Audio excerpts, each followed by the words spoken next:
ഇതുപോലുള്ള ആളുകളെ മെഡിക്കൽ കോളേജിൻ്റെ കക്കൂസ് കഴിക്കണം. പണക്കൊഴുപ്പും അഹങ്കാരവുമാണ്. ഇനി ഇത്തരം പരിപാടികളുമായിട്ട് റീച്ച് കൂട്ടാൻ വരാത്ത വിധത്തിൽ ഉള്ള പരിപാടികൾ ആരംഭിക്കും. കാരണം എന്താണെന്നോ, പൈസ ഉള്ളവൻ കാറിൽ സ്വിമ്മിംഗ് പൂൾ ഇട്ട് നീന്തണ്ടായില്ല, വീട്ടിൽ നല്ലൊരു സ്വിമ്മിംഗ് പൂൾ പണിയുക, രാവിലെയും വൈകിട്ട് നീന്തുക, നല്ലൊരു വ്യായാമമായിരിക്കും.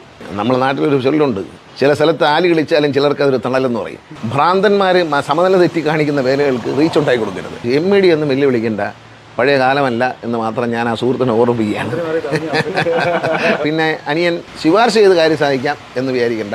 MED വിളിച്ച് ഉപദേശിച്ച് വിടുമ്പോഴും പുറത്തു വന്നിട്ട് എൻ്റെ റീച്ച് കൂടി 10,000 കൂടി. ഇത്തരം ആൻറ്റി സോഷ്യൽസിനെ പ്രോത്സാഹിപ്പിക്കുന്നതാണ് റീച്ച് കൂടി വരുവാൻ. യൂട്യൂബർക്ക് റീച്ച് കൂടുന്നതിന് എനിക്ക് വിരോധമൊന്നുമില്ല. പക്ഷെ നിയമലംഘനം നടത്തിയിട്ട് യൂട്യൂബിന് റീച്ച് കൂട്ടുമ്പോൾ മാന്യന്മാരായ വ്യക്തികളോട് എനിക്ക് പറയാനുള്ളത്, ഇങ്ങനെയുള്ള ആളുകളുടെ ഒന്നും യൂട്യൂബ് കണ്ട് റീച്ച് ഉണ്ടാക്കി കൊടുക്കാൻ നിൽക്കാതിരിക്കുക എന്നുള്ളതാണ് നമ്മുടെ അന്തസ്സ്. കാരണം നിയമലംഘനം എന്ന് പറയുന്ന ഒരു പൗരൻ്റെ ഏറ്റവും മോശപ്പെട്ട സ്വഭാവമാണ്. കാരണം നിയമത്തെ മാനിക്കുന്ന